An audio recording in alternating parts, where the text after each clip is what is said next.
بسم اللہ الرحمن الرحیم۔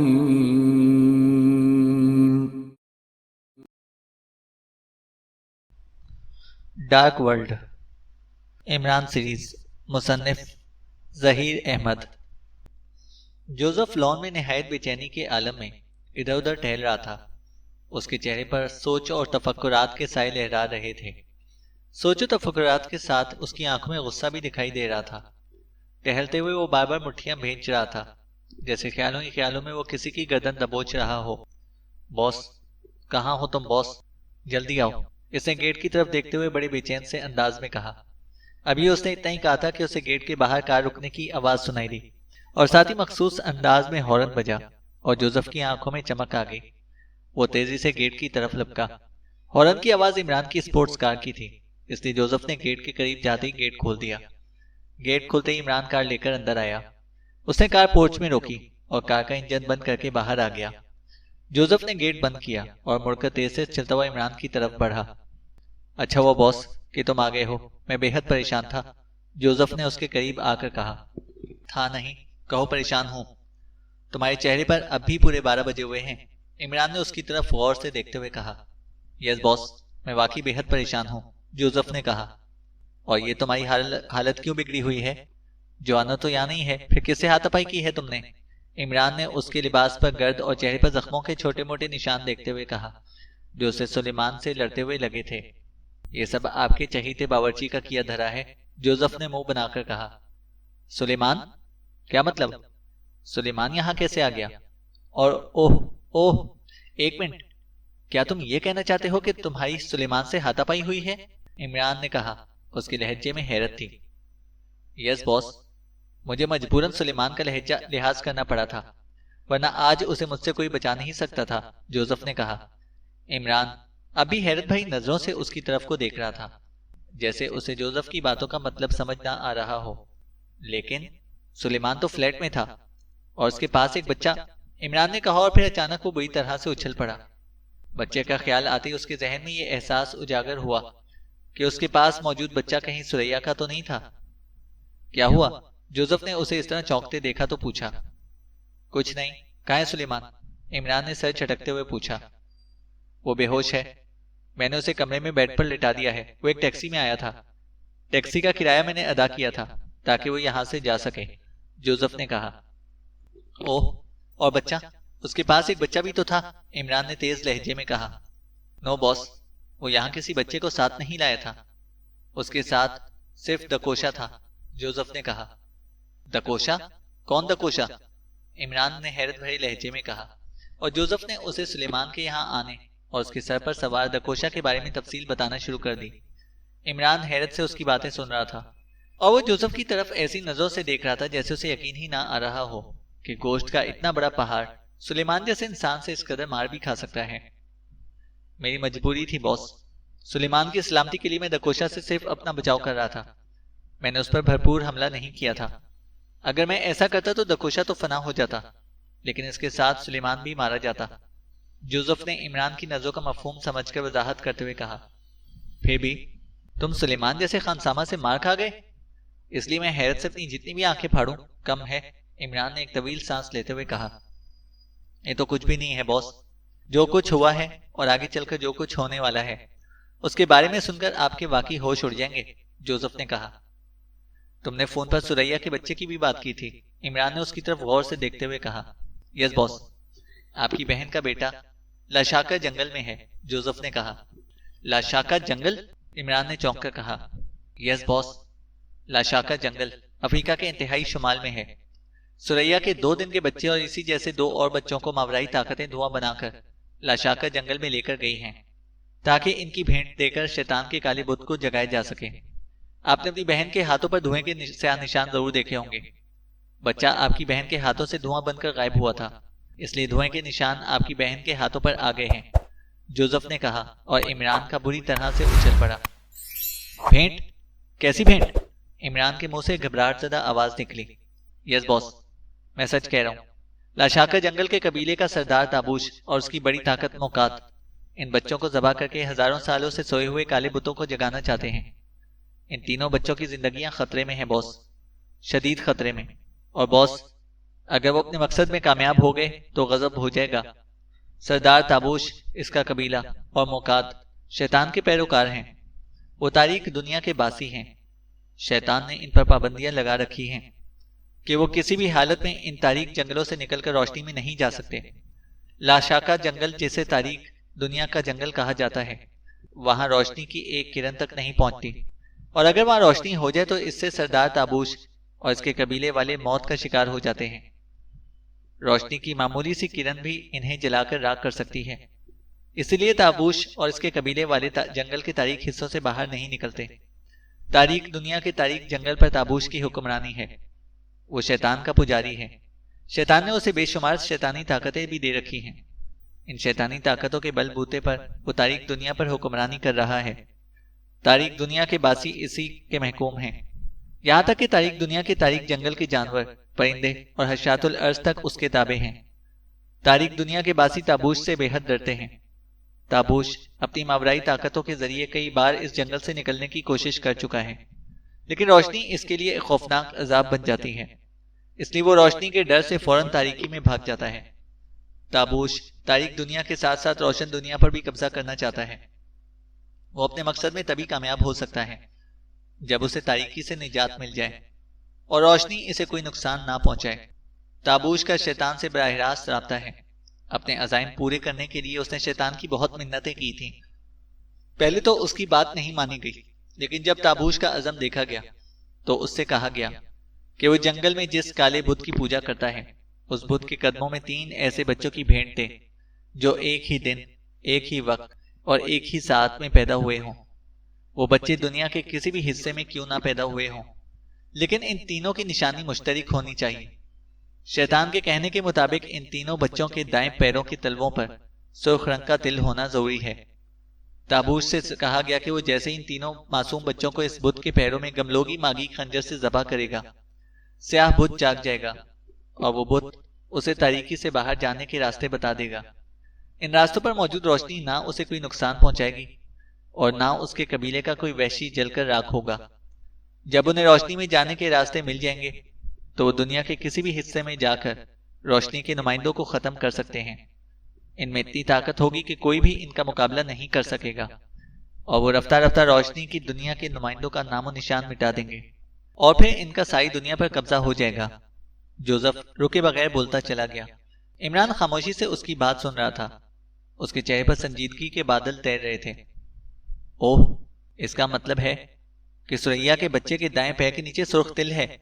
جوزف کے خاموش ہونے پر عمران نے متفکرانہ انداز میں کہا۔ یس باس، جوزف نے اسبات میں سر ہلا کر کہا۔ اور دوسرے 2 بچے کون ہیں؟ ان کا تعلق کہاں سے ہے اور کس خاندان سے ہے؟ عمران نے پوچھا۔ ان میں سے ایک بچہ تابات سے غائب کیا گیا ہے، جبکہ دوسرے بچے کا تعلق کافرستان سے ہے، جوزف نے کہا۔ مطلب یہ کہ ان دونوں بچوں کا تعلق غیر مسلموں سے ہے، عمران نے کہا۔ یس باس، شیطان نے تابوش کو 3 الگ الگ مذاہب کے بچوں کا ہی بتایا تھا، جوزف نے جواب دیا۔ اور وہ تینوں بچے ایک ہی وقت میں ایک ہی ساتھ میں پیدا ہوئے تھے، اور ان تینوں کے پیروں کے نیچے سرخ تل ہیں، عمران نے سوچتے ہوئے کہا۔ یس باس، جوزف نے اسبات میں سر ہلاتے ہوئے کہا۔ میری سمجھ میں تمہاری ایک بات نہیں آ رہی، عمران نے ہونٹ چباتے ہوئے پریشانی کے عالم میں کہا۔ کون سی بات باس؟ جوزف نے چونک کر پوچھا۔ تم بتا رہے ہو کہ تابوش اور موقات کا تعلق تاریک دنیا یعنی بلیک ورلڈ سے ہے، اور اس دنیا کے باسی روشنی میں نہیں آ سکتے۔ یہاں سریا کا بیٹا دھواں بن کر غائب ہوا ہے۔ تمہاری باتیں اگر درست ہیں تو تاریک دنیا کا باسی اس بچے کو یہاں سے کیسے غائب کر سکتا ہے، اور وہ بھی دن کی روشنی میں؟ عمران نے کہا۔ تینوں بچوں کو زابیلا اور حابیلہ لے کر گئی تھی باس، جوزف نے کہا۔ زابیلا، حابیلہ، کیا مطلب؟ عمران نے کہا۔ ان دونوں کا تعلق شیطان کے دربار سے ہے۔ بچوں کو تلاش کرنے اور انہیں بلیک ورلڈ میں پہنچانے کے لیے تابوش کے پاس کوئی ذریعہ نہیں تھا۔ وہ اپنی سیاہ طاقتیں باہر نہیں بھیج سکتا تھا، اس لیے اس نے خاص طور پر شیطان کے دربار سے ان 2 طاقتوں کو حاصل کیا تھا۔ اب وہ دونوں طاقتیں تابوش کی ملکیت ہیں، جوزف نے کہا۔ اور دکوشا، جو گملوگی ماگی کا خنجر لینے آیا تھا، عمران نے کہا۔ اس کا تعلق موقات سے ہے۔ موقات ایک بہت بڑی شیطانی طاقت ہے۔ جیسے بلیک ورلڈ میں تابوش کی ماورائی طاقتوں کو مضبوط اور طاقتور رکھنے کے لیے زندہ کیا گیا ہے، موقات جیسی ذریعت بے پناہ طاقتوں کی مالک ہے۔ ایک زمانے میں وہ دنیا کا بہت بڑا ساحر تھا۔ اس دور کے انسان اس سے بے حد تنگ تھے۔ موقات نے ہر طرف ظلم و ستم کے پہاڑ توڑ رکھے تھے۔ نوجوان مردوں اور عورتوں کے ساتھ ساتھ وہ معصوم بچوں پر بھی بے حد ظلم کرتا تھا۔ انہیں ہلاک کر کے نہ صرف وہ ان کا خون پی جاتا تھا بلکہ ان کے دل بھی نکال کر کھا جاتا تھا۔ جب اس کے ظلم حد سے زیادہ تجاوز کر گئے تو اس کا ظلم ختم کرنے کے لیے قدرت کی طرف سے مکافات کا عملی سلسلہ شروع ہو گیا۔ ایک مہارشی اس کے شیطانی کاموں میں اس کے آڑے آنے لگا۔ موقات نے اس مہارشی کا مقابلہ کرنے اور اسے راستے سے ہٹانے کے لیے ہر ممکن کوشش کی، لیکن کامیاب نہیں ہو سکا۔ اس کا اور مہارشی کا مقابلہ ہوا۔ مہارشی نے اسے ہلاک کر دیا اور پھر اس مہارشی نے موقات کے جسم کے 7 ٹکڑے کیے اور ان ٹکڑوں کو الگ الگ مقامات پر دفن کر دیا۔ موقات مہارشی سے شکست ضرور کھا گیا تھا، لیکن ہلاک ہونے سے پہلے اس نے جادو کے زور سے اپنی جان اپنی کھوپڑی میں منتقل کر لی تھی۔ وہ دوبارہ اسی صورت میں زندہ ہو سکتا تھا جب اس کے جسم کے تمام اعضاء کو لا کر اس کی کھوپڑی سے جوڑ دیا جاتا۔ مہارشی نے اس کے جسم کے 7 اعضاء کو دنیا کے 7 حصوں میں دفن کر دیا تھا، جنہیں تلاش کرنا اور انہیں زمین سے نکالنا کسی انسان کے بس کی بات نہیں تھی۔ ان اعضاء کا پتہ صرف وہ مہارشی ہی جانتا تھا یا پھر موقات کی کھوپڑی جانتی تھی، اور پھر موقات کی کھوپڑی تابوش کے ہاتھ لگ گئی۔